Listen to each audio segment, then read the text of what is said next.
ഏവർക്കും സൈക്കോ ക്രിക്കറ്റിലേക്ക് സ്വാഗതം. അപ്പം ഇന്നലെ 2 മത്സരങ്ങളാണ് നടന്നിരുന്നത്. അതിൽ ആദ്യത്തെ മാച്ചിൻ്റെ റിവ്യൂ നമ്മളെടുത്താൽ ആദ്യം ഡൽഹി ക്യാപിറ്റൽസും അതുപോലെ സൺറൈസേഴ്സ് ഹൈദരാബാദും തമ്മിലായിരുന്നു മത്സരം. സൺറൈസേഴ്സ് ഹൈദരാബാദിനെ 7 വിക്കറ്റിനായിരുന്നു ഡൽഹി ക്യാപിറ്റൽസ് തോൽപ്പിച്ചിരുന്നത്. മിച്ചൽ സ്റ്റാർക്കായിരുന്നു man of the match, 5 wicket നേടി. കളിയുടെ വിശകലനം നമ്മളൊന്ന് പരിശോധിച്ചാൽ വിശാഖപട്ടണത്തിൽ വെച്ചായിരുന്നു മാച്ച് നടന്നിരുന്നത്. ഇടങ്കയ്യൻ പേസർ മിച്ചൽ സ്റ്റാർക്കിന് മുന്നിൽ സൺറൈസേഴ്സ് ഹൈദരാബാദിൻ്റെ പേരുകേട്ട ബാറ്റിംഗ് നിര ഇടറി വീണപ്പോൾ ഡൽഹി ക്യാപിറ്റൽസിന് തുടർച്ചയായ 2ാം ജയം സമ്മാനിക്കുകയായിരുന്നു. IPL ക്രിക്കറ്റിൽ ഹൈദരാബാദിനെ 7 വിക്കറ്റിനാണ് ഡൽഹി വീഴ്ത്തിയത്. ആദ്യം ബാറ്റ് ചെയ്ത ഹൈദരാബാദ് 18.4 ഓവറിൽ 163 റൺസിന് പുറത്തായി. മറുപടി ബാറ്റിങ്ങിൽ 16 ഓവറിൽ 3 വിക്കറ്റ് നഷ്ടത്തിൽ 166 റൺസടിച്ച് ഡൽഹി ലക്ഷ്യം കണ്ടു. 35 റൺസിന് 5 വിക്കറ്റ് വീഴ്ത്തിയ ഡൽഹി താരം സ്റ്റാർക്കാണ് കളിയിലെ താരം. തീപ്പൊരി സ്റ്റാർക്ക് എന്ന് വേണമെങ്കിൽ അദ്ദേഹത്തെ വിശേഷിപ്പിക്കാം. ഹൈദരാബാദിൻ്റെ മുൻനിരയെ തകർത്താണ് സ്റ്റാർക്ക് ചെറിയ സ്കോറിൽ ടീമിനെ ഒതുക്കിയത്. ട്രാവിസ് ഹെഡ് 22, ഇഷാൻ കിഷൻ 2, നിതീഷ് കുമാർ റെഡ്ഡി 0 എന്നിവർ സ്റ്റാർക്കിന് മുന്നിൽ തുടക്കത്തിൽ വീണു. വാലറ്റത്ത് വിയാൻ മുൾഡറും ഹർഷൽ പട്ടേലും 5 റൺസെടുത്ത് പുറത്താവുകയുണ്ടായി. 5 വിക്കറ്റ് തികച്ചാണ് സ്റ്റാർക്ക് അദ്ദേഹത്തിൻ്റെ സ്പെല്ല് അവസാനിപ്പിച്ചത്. 2020 ഫോർമാറ്റിൽ സ്റ്റാർക്കിൻ്റെ ആദ്യ 5 വിക്കറ്റ് നേട്ടമാണിത്. ഡൽഹിക്കായി 5 വിക്കറ്റ് നേടുന്ന ആദ്യത്തെയാളുമായി. അമിത് മിശ്രയാണ് ഇതിനു മുന്നിലുള്ള ആദ്യത്തെ താരം. 41 പന്തിൽ 74 റൺസടിച്ച അങ്കിത് വർമ്മയുടെ ബാറ്റിംഗാണ് ഹൈദരാബാദിന് ആശ്വാസമായത്. 6 സിക്സും 5 ഫോറും അടങ്ങുന്ന തട്ടുപൊളിപ്പൻ ഇന്നിങ്സായിരുന്നു അദ്ദേഹത്തിൻ്റേത്. 34 പന്തിലാണ് അർദ്ധ സെഞ്ചുറിയിലെത്തിയത്. 5ാം വിക്കറ്റിൽ ഹെൻറിച്ച് കാൾസനൊപ്പം 32 റൺസാണ് ഹെൻറിച്ച് കാൾസൺ അടിച്ചത്. 77 റൺസിൻ്റെ കൂട്ടുകെട്ടുണ്ടാക്കി. ക്ലാസൻ 19 പന്തിൽ 32 റൺസ് എടുത്തു.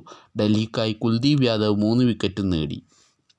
ഓപ്പണിങ്ങിൻ്റെ കരുത്ത് നമ്മൾ തന്നെ പരിശോധിച്ചാൽ ഓപ്പണർമാർ ഉറച്ചു നിന്ന് തന്നെ കളിച്ചെന്ന് പറയാം. ഡൽഹിക്ക് അനായാസം വിജയം സ്വന്തമാക്കാനും കഴിഞ്ഞു. 9.1 ഓവറിൽ 81 റൺസായിരുന്നു അവരുടെ കൂട്ടുകെട്ട്. ഫാഫ് ടു പ്ലസ് 27 പന്തിൽ 50, ജാക്ക് ഫ്രക് മക്വൻ 32 പന്തിൽ 38 ആണ് നേടിയത്. ഡുപ്ലസീസ് ഇന്നിങ്സിൽ 3 വീതം ഫോറും ഉണ്ട്. 2 തവണ ലൈഫ് ലഭിച്ച മുക്വെൽട്ടൺ വലിയ സ്കോർ കണ്ടെത്താനായില്ല. 18 പന്തിൽ പുറത്താകാതെ 34 റൺസ് നേടിയ അഭിഷേക് പോറൽ ടീമിനെ ജയത്തിലേക്ക് നയിച്ചു. KL രാഹുൽ 15 കൂടുതൽ നേരം പിടിച്ചു നിൽക്കാനായില്ല. 21 റൺസുമായി ട്രിസ്റ്റൻ സ്റ്റെപ്സ് പുറത്താകാതെ നിന്നു. ഹൈദരാബാദിനായി പുതുമുഖ താരം സീഷൻ അൻസാരി 3 വിക്കറ്റും വീഴ്ത്തി. ഇതായിരുന്നു ആദ്യ മാച്ചിൻ്റെ റിവ്യൂ എന്ന് പറഞ്ഞാൽ. രണ്ടാമത് നമ്മുടെ സഞ്ജു സാംസൻ്റെ രാജസ്ഥാൻ റോയൽസും അതുപോലെ തന്നെ ചെന്നൈ സൂപ്പർ കിങ്സുമായിരുന്നു മത്സരം നടന്നിരുന്നത്. അതിൽ രാജസ്ഥാൻ റോയൽസിനായിരുന്നു വിജയം. ആദ്യ 2 കളികൾ പരാജയപ്പെട്ട രാജസ്ഥാൻ റോയൽസിന് ഈ വിജയം തീർച്ചയായും ഒരു ആശ്വാസകരമായി എന്ന് വേണമെങ്കിൽ പറയാം.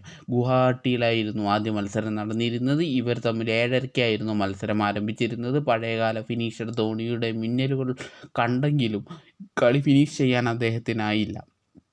ജയിക്കാൻ 24 പന്തിൽ 54 റൺസ് വേണ്ടിയിരിക്കെ ക്രീസിലെത്തിയ ധോണി 11 പന്തിൽ 16 റൺസുമായി വിജയത്തിൻ്റെ വക്കോളം എത്തിച്ചു മടങ്ങി. ഇതോടെ രവീന്ദ്ര ജഡേജയുടെ പ്രയത്നത്തിനും വലിയ ഫലമുണ്ടായില്ല. അദ്ദേഹം 22 പന്തിൽ 32 റൺസായിരുന്നു എടുത്തിരുന്നത്. IPL ഞായറാഴ്ച 2ാം മത്സരത്തിൽ ചെന്നൈയെ 6 റൺസിന് കീഴടക്കിയാണ് രാജസ്ഥാൻ റോയൽസ് സീസണിൽ ആദ്യ ജയം കണ്ടെത്തിയത്. സ്കോർ ബോർഡ് നമ്മൾ പരിശോധിച്ചാൽ രാജസ്ഥാൻ 20 ഓവറിൽ 182-ന് 9, ചെന്നൈ 176-ന് 6 ഇങ്ങനെയായിരുന്നു.